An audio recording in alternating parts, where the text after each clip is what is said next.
Hi guys! So for today's video is going to be an umaatikbang lip swatch. In case you don't know, ang Every Bilena nag-release na naman ng panibagong products. And I'm talking about yung Every Bilena Serum Tinted Lip Gloss. And I have all the shades. Isa-isahin natin yan. Pag binili mo, ito yung box packaging. Sa taas, nakasulat yung shade. And then, ito yung mismong product itself. Very simple. Nasa ilalim din yung shade. And a really...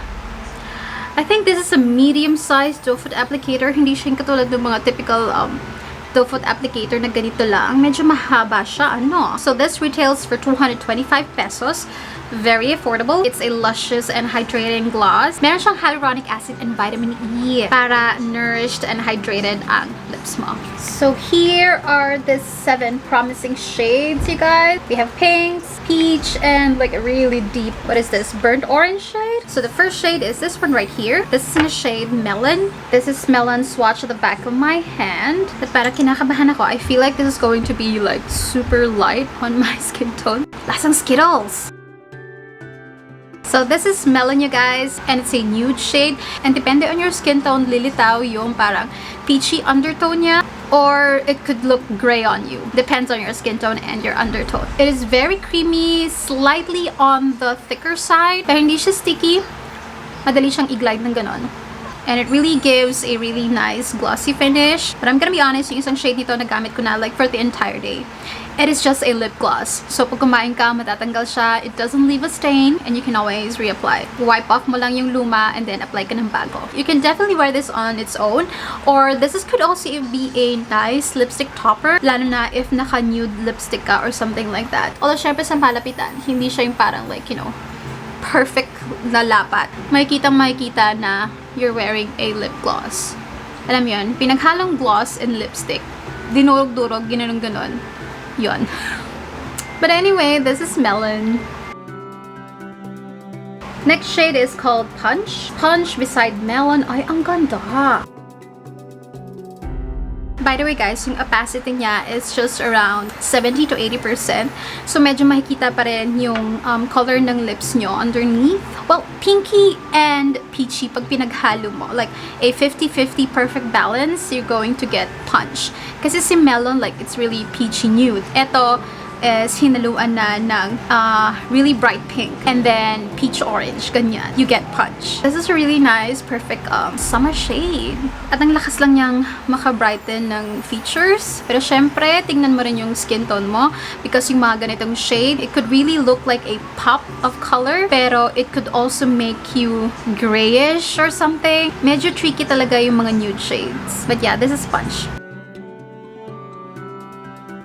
Next shade that we have is called Moonglow. And this is quite different, you guys, kasi meron siyang para siyang metallic-y. Ah, yeah. Metallic-y. Wow, this is definitely for nighttime. But pwede rin daytime kung yun ang trip mo. So, Moonglow is a metallic-ish, light burnt orange. Makalawang na orange. Parang ganun. Parang ganun yung nakikita ko sa kanya. I'm sorry for my description. I'm trying my best, you guys. Papasa rin to as a nude shade. Lalo na dun sa mga deeper skin tones. Pero aangat yung pagka-burnt orange niya if you have a lighter skin tone. It's not my favorite because hindi forte ng skin tone ko yung burnt orange, let alone metallic. But yeah, this is Moonglow.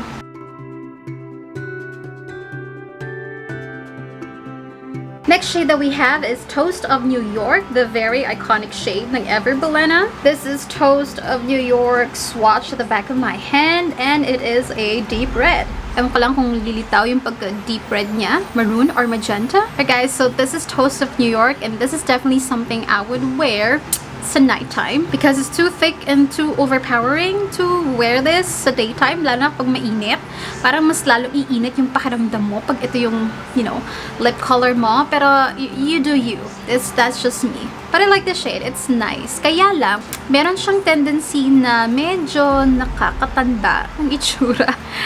Di ba, alam mo yung ganung feels na red na, tapos shiny pa? Well, depende. Ako kasi full pack ko nilagay.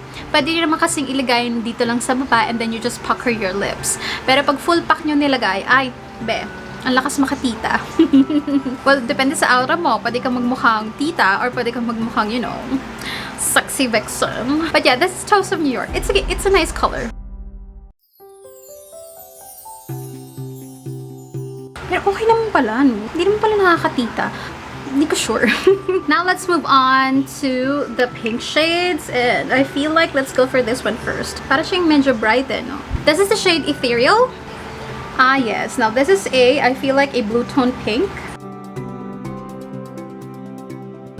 So this is Ethereal and it's one of those pinks na talaga nakaka-fresh lang. Pero be careful ha. Kasi minsan yung mga ganitong klaseng pink is parang nagmumukha kang grayish. So, depende on your skin tone. If ito'y magdadala sa'yo ng freshness or magdadala sa'yo ng grayness. Pero it's a very baby pink na ano lang, na lip gloss. So yeah, this is Ethereal.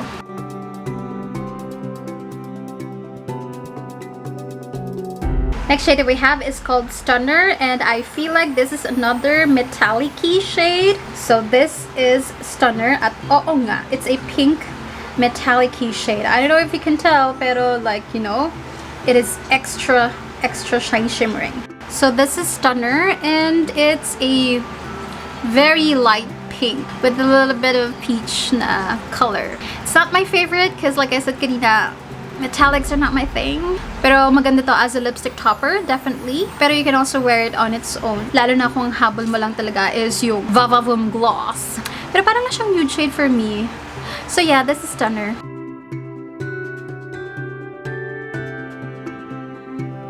And last but definitely not the least shade is called Fandango.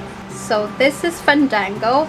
And it's a parang lilac pink kind of shade. Ooh. Lumabas kaya ang pagka-lilac niya sa lips ko. Ay, oh. Nagmukha siyang mauvey pink. Ba't ganon? May part na mukha siyang lilac. Wait, naduduling ba? Yeah, it's mauvey pink. Kanina parang mukha siyang, akala ko unang tingin, lilac. Lilac-y. But yeah, it's mauvey pink. And I feel like out of all the pinks, this is my most favorite. Go get this shade because it's really, really nice. Maraming babagayan na skin tone. So yeah. I love Fandango. It's so nice. It's so fresh. Lakas makabata. So yeah, this is Fandango.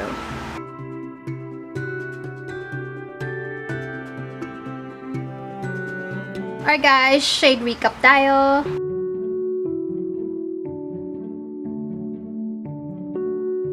Okay, so what are my favorites?